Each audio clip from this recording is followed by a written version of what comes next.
and Marketplace. The end of an era for so many. For Sports Illustrated, I know a lot of people sad about that. So. Well, a lot of people might be sad about the rain too.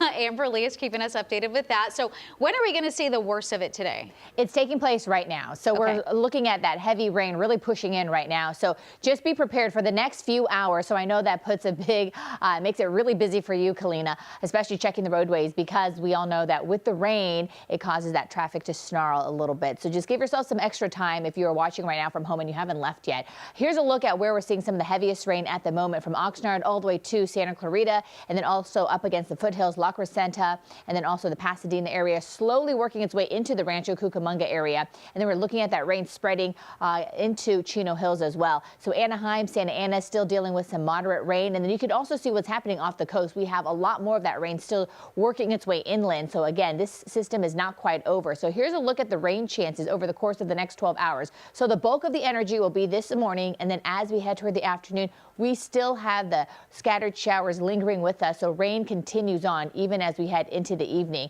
But again, the heaviest will take place right now as we head toward the rest of the morning up until about 12 p.m. So coast and valleys could see an additional 1 inch. So far, we've already seen anywhere from a quarter inch to about an inch of rain since this weekend. And then the mountains could see an additional 2+ inches. Desert communities, another ½ an inch. And then during this time, because this is a stronger system and a little bit colder, tapping into some of that unstable air, isolated thunderstorms cannot be ruled out throughout the afternoon into the evening as well. And then snow levels during this time will continue to drop. So later tonight, we could see snow levels as low as 6,000 feet. Here's a look at the futurecast. So you kind of get an idea what's happening at about 8:15. We're actually looking at some really strong conditions right over some of our foothill communities. And then we're also looking at it into the San Gabriel Valley and then working its way into portions of the Inland Empire. And then we're also looking at more of that rain continuing to stick around for much of the morning. And then finally, just before the lunch hour, we start to see some pockets of clearing. But again, this will be short-lived because we're going to still see on again, off again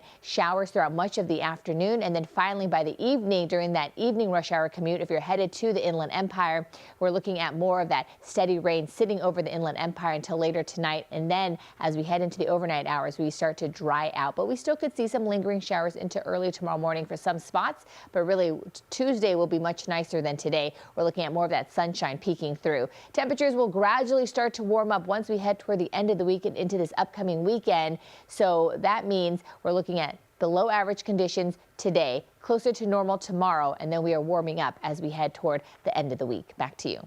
All right, Amber, thank you. We're going to take a look at the 405 this morning because we do know a lot of people will be hitting the road and taking the Sepulveda Pass.